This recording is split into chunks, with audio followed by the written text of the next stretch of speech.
He's the boy I was telling you about. He had all the knuckles in both hands busted, and he had hands bigger than croquet balls from hitting people.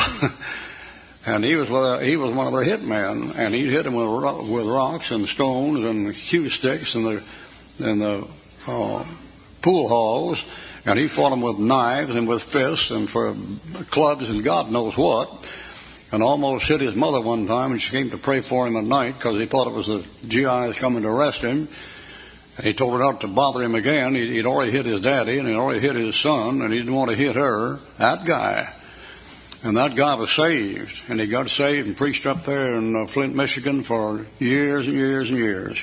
Great soul, boy, great soul. I never met a man personally that I felt any closer to an affinity with than Edmund Denant. And there isn't any reason why we should. We're raised in entirely different ways. He didn't even have a high school education. But we just felt comfortable around each other. And he come pick me up at the station. I had about 17 meetings with him. And he picked me up at Detroit at the airport. And 3 or 4 times when he's going back to the church, he'd take the wrong road and go to the Jackson Penitentiary. Just by habit. You go to jail by habit. The old boy, I remember one night there, a couple of young fellows trying to break into the house at night.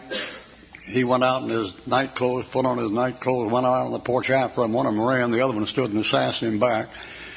And that old birdie was about 70 then, about 6 feet. He's about 6'3" and about 300 pounds.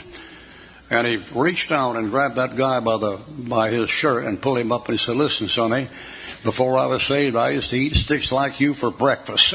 throw him off the porch. Well, that was my buddy up there. We sat around, ate a many meal together, and sometimes I'd sit in there when he's around 70 and 75, a white-haired saint, boy. I mean, a real saint, boy, that one. But every now and then, when I'd be eating close with him, maybe 2 or 3 feet from him on the table, I'd see kind of a shadow pass across his face. Now, you wouldn't see that, but it's an artist. It just is something there. He had a split lip, cut lip, like this. And every now and then, when we're eating just there, just for a minute or two, you'd see that old man back behind there. Just a couple of seconds you'd see it, but it didn't last long.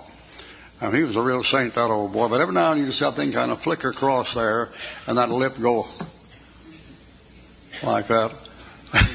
That thing go through his eyes, That was the old man. Edmund